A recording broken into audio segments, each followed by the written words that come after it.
Welcome to the AI Hub, a podcast for AI-driven side hustles designed for IT professionals like you. From cutting-edge AI tools to practical, no-nonsense tips, each episode brings you closer to turning tech into income.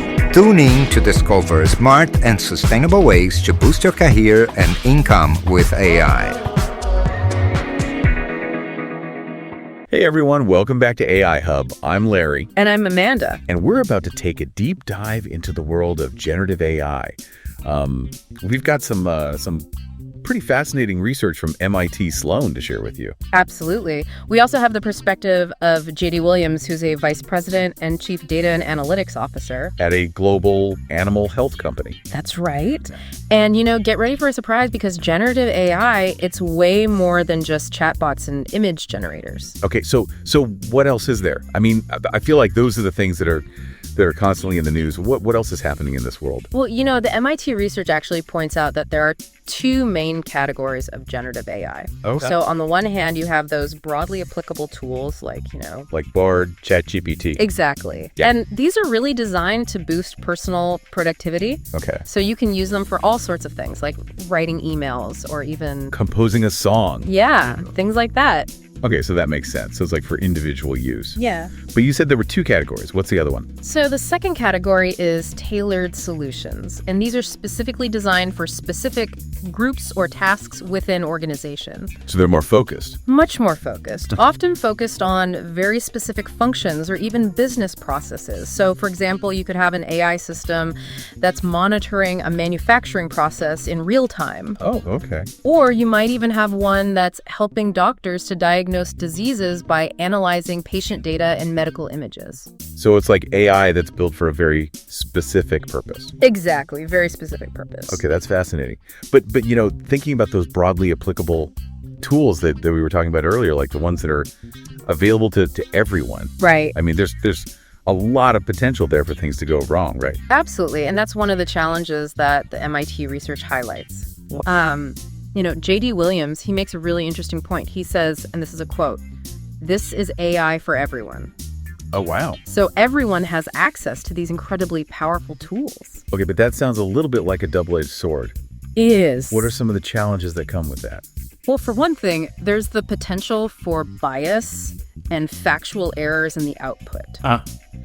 These tools are trained on massive data sets, and if those data sets contain biases, then the AI is going to reflect those biases. So garbage in, garbage out, basically. Kind of, yeah.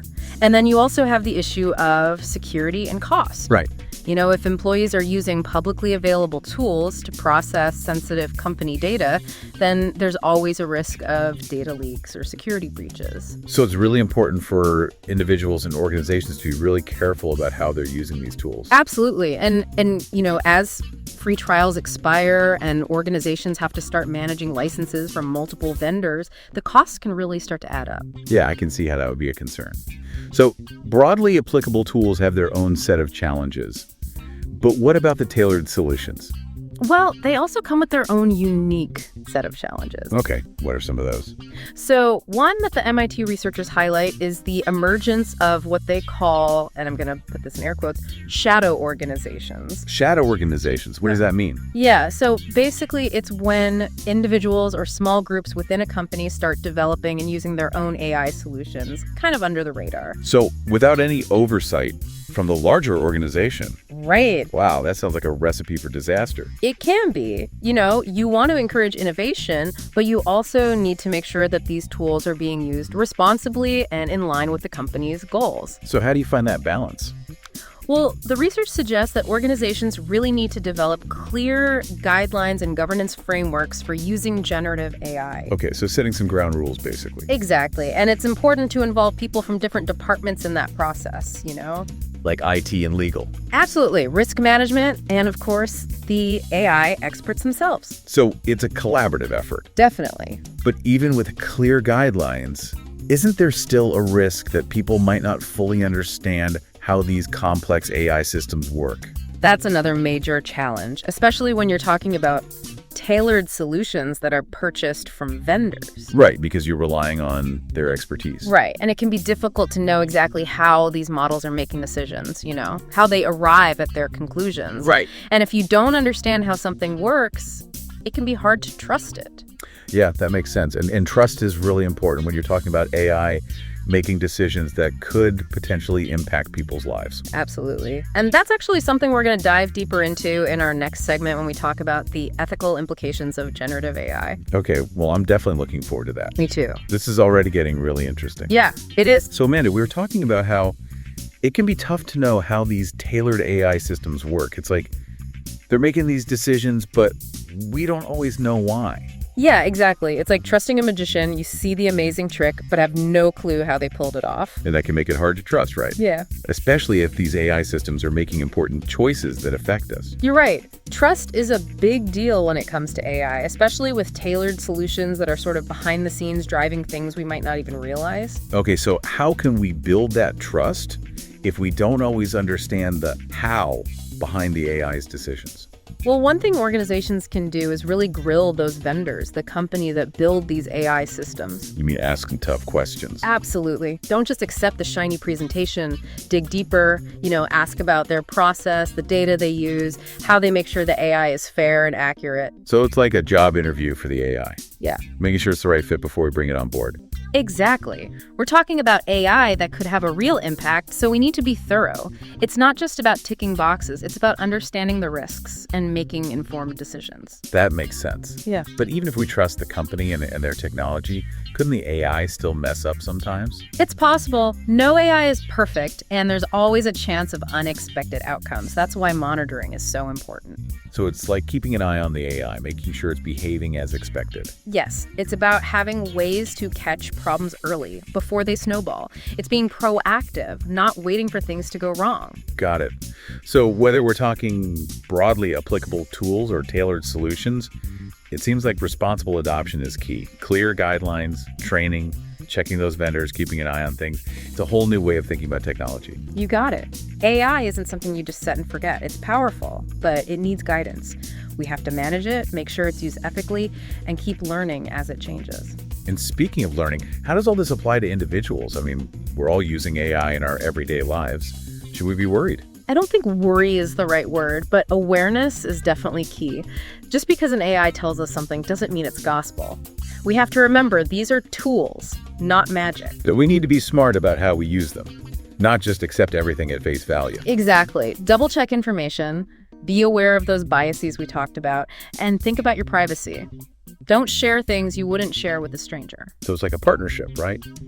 AI can help us, Yeah. but we have to be in control. I like that. And remember, AI keeps changing. What's amazing today might be old news tomorrow. So keep learning, stay informed, and use AI to your advantage. So we've talked a lot about organizations and how they can handle this AI wave, but what about us regular folks? I mean, we're all using AI now in some way, shape, or form. What's the takeaway for us? I think the biggest thing is, like we've been saying, AI is a tool. It's not going to magically fix everything or tell us what to do. Right. We're still the ones in charge. Exactly. And like with any tool, we have to learn how to use it right, figure out what it's good at, what its limits are. Okay, so learning curve. But what about all those scary headlines about robots taking our jobs? Is that really going to happen, Amanda? Well, new technology always shakes things up, right? Think about the printing press or cars. Some jobs disappear, but new ones pop up. So we adapt. Yeah. We have to learn new skills, kind of stay ahead of the game. But what skills? I mean, what should I be learning to make sure I'm not replaced by a robot? The things that make us human, Larry. Creativity, thinking critically, solving problems, working with others, communicating well. So those soft skills are actually the hard skills now. You could say that. It's about being able to do things AI can't. It's finding that balance where AI helps us be even better. A team effort. Exactly. And that's what makes all this so exciting. AI could help us solve huge problems, do amazing things, but we have to be in it together. Wow. So it's not just about the tech, it's about how we use it, what kind of future we build with it. I couldn't have said it better myself, Larry. It's about making sure AI is a force for good. This has been eye-opening, Amanda. Thanks for breaking it all down for us. My pleasure, Larry. Always fun diving into AI with you. And for everyone listening, thanks for joining us on this deep dive into generative AI. Be sure to subscribe to AI Hub for more fascinating conversations. And until next time, keep that curiosity going. Welcome to the AI Hub, a podcast for AI-driven side hustles designed for IT professionals like you. From cutting-edge AI tools to practical, no-nonsense tips, each episode brings you closer to turning tech into income. Tune in to discover smart and sustainable ways to boost your career and income with AI.